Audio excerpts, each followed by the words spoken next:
The mahogany conference table that I'd bought from a garage sale 15 years ago gleamed under the harsh fluorescent lights. Around it sat my husband Nathan's entire family, their faces twisted with barely concealed triumph. "Let's call this emergency board meeting to order," announced my father-in-law, Rebecca Caldwell, puffing out his chest importantly. "We're here to discuss the future leadership of Solace Technologies." I sat quietly at the far end of the table, the seat they'd relegated me to, watching this farce unfold. Nathan sat between his parents, avoiding my eyes. "The motion before us," Richard continued, "is to remove Rebecca Caldwell as CEO and install a more qualified candidate." "She's just a housewife who got lucky," burst out my brother-in-law Marcus. Right place, right time when Nathan's app took off. "But running a tech company? Come on." "I second the motion," added my sister-in-law Patricia. "No offense, Rebecca, but you don't even have a business degree. You were literally making jewelry on Etsy when Nathan met you." I pulled out my phone and sent a quick text to my assistant. "Now, please. All in favor of removing Rebecca as CEO?" Richard asked, his hand shooting up first. One by one, the hands rose. Nathan's went up last slowly, but it went up. "Motion carries," Richard announced gleefully. "Now, for the new CEO, I nominate." Everyone's phones buzzed simultaneously. "What the?" Marcus pulled out his phone, his face paling as he read. I watched as they all checked their messages, confusion replacing smugness on their faces. My assistant had sent them the original company registration documents from 15 years ago. The incorporation papers, the patent filings, the founder's name on every single document, Rebecca Lynn. Not Rebecca Caldwell. Not Nathan Caldwell. Rebecca Lynn. "I don't understand," Patricia stammered. "This says the company was founded in 2009. But Nathan and Rebecca only met in 2016. "That's correct," I said calmly, speaking for the first time. "I founded Solace Technologies 7 years before I met your son. Before I married into this family. Before I was, as you put it, just a housewife who got lucky." Richard's face had turned an alarming shade of purple. But Nathan said. "Nathan said what?" I turned to my husband, who was studying the table like it held the secrets of the universe. "That it was his idea? His company? His success?" Silence. "Perhaps," I continued, standing up, "we should discuss what really happened. Since we're having a board meeting and all." I walked to the presentation screen and connected my laptop. The first slide showed a photo of me from 2009, hair in a messy bun, surrounded by computer parts in my studio apartment. 2009. I'm 22, fresh out of MIT with a computer science degree. Yes, Patricia, I have a degree. Just not in business. I'm working 3 jobs to pay off student loans and coding at night. Next slide, patent applications. 2010. I developed the compression algorithm that becomes the foundation of Solace Technologies. The patent is in my name. Only my name. I clicked through slides showing the company's early days. Me at hackathons. Me pitching to investors who laughed at the young Asian woman with big dreams. Me sleeping under my desk because I couldn't afford rent and office space. 2011 through 2015. Bootstrapping. Building. Every line of code in our core product. I wrote it. Every client pitch in those early days. I gave it. Every 20-hour day. I worked it. The room was dead silent now. 2016. A photo appeared of Nathan and me at the tech conference where we met. I meet Nathan at TechCrunch Disrupt.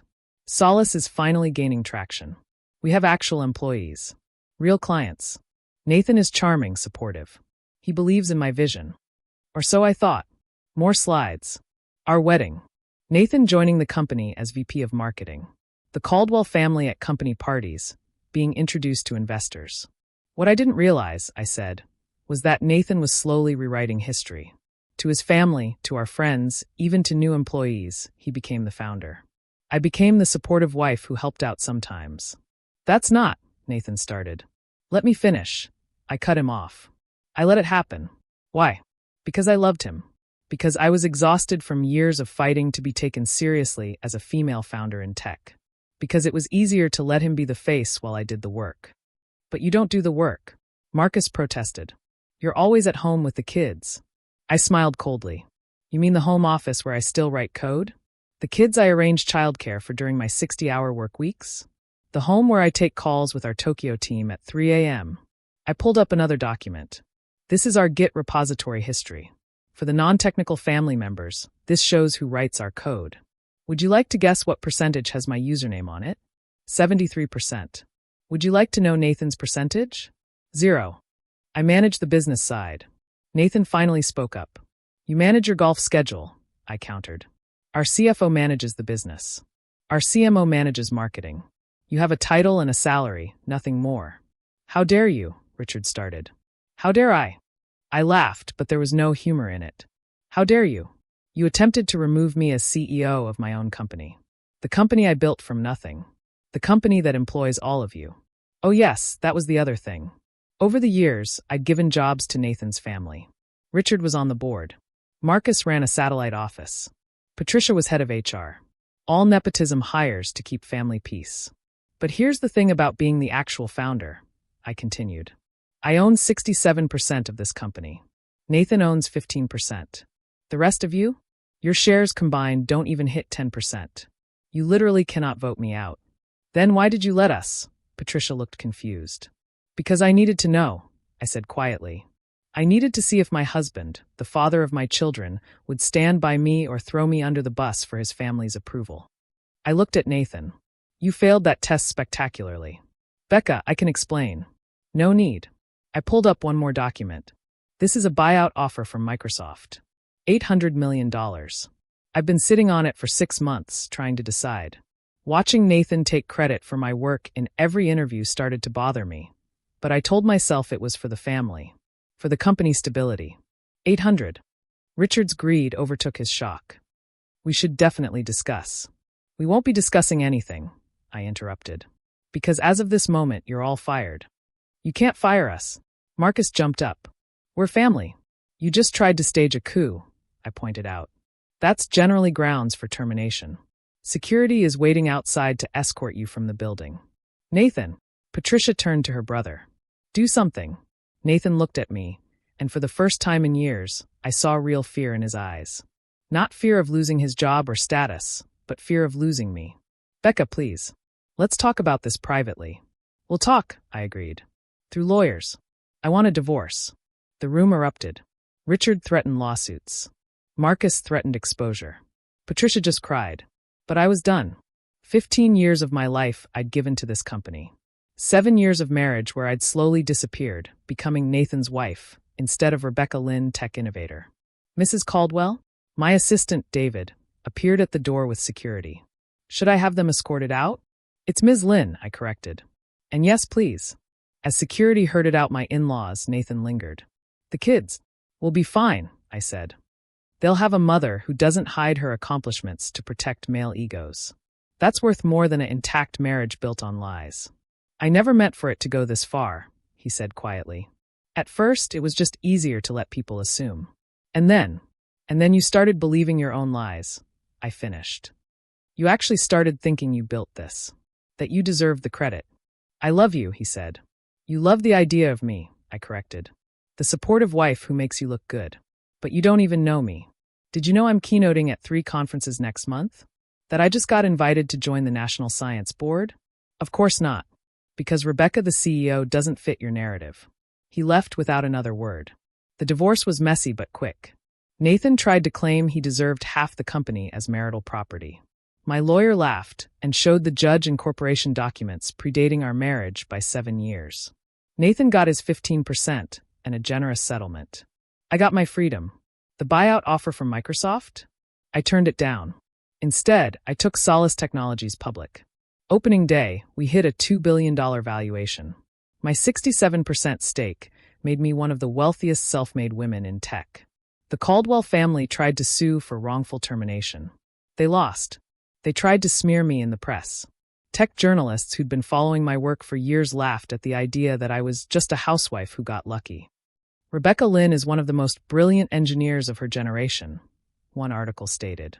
The fact that she's been hiding in plain sight, letting her husband take credit, says more about sexism in tech than it does about her capabilities.